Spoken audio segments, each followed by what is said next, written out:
Бұл бейнеде жүйе функционалына енгізілген өзгерістерді ескере отырып, міндетті жолдарды толтыру тәртібі және жүйемен жұмыс істеудің негізгі кезеңдері көрсетілген. Алдымен жаңа құжат жасаймыз.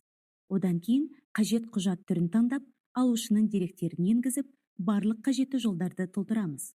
Содан соң таңбалау кодтарын енгіземіз, немесе сканерлейміз. Кестеге деректерді қолмен енгізу үшін Enter батырмасын басыңыз және пернетақтаның ағылшын тіліндегі жаймасы таңдалғанына көз жеткізіңіз. Немесе таңбалау кодтары бар файлды жүктеуге болады. Экранның оң жақ жоғарғы бұрышында шимай нұсқа ретінде сақтау батырмасын басамыз. Құжат автоматты түрде шимай нұсқалар бөліміне өтеді.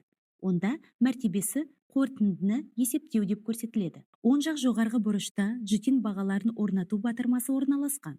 Оны басқан кезде дәрілік заттардың тұтынушылық қаптамаларына арналған бағаларды көрсетуге арналған модальды терезе ашылады. Ашылған терезеде қажетті житин таңдап, саны мен бағасы көрсетіледі. Егер тауар тегін берілсе, мысалы акция аясында, онда баға ретінде 0 көрсетіледі.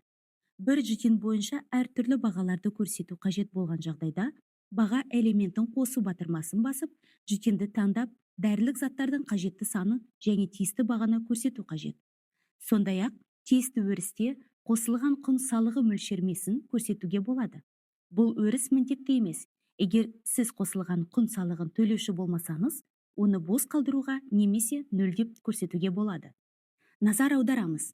2026 жылғы 1 қаңтардан бастап салық кодексіне сәйкес тегін медициналық көмектің кепілдік берілген көлемі мен міндетті әлеуметтік медициналық сақтандыруға жататын тауарларды қоспағанда қосылған құн салықты міндетті түрде төлеу енгізіледі. Егер автоесептеу режимі қосылу болса, оны терезенің сол жақ жоғарғы бұрышынан қосуға болады. Жүйе қалған барлық өрістер бойынша есептеуді автоматты түрде жүргізеді.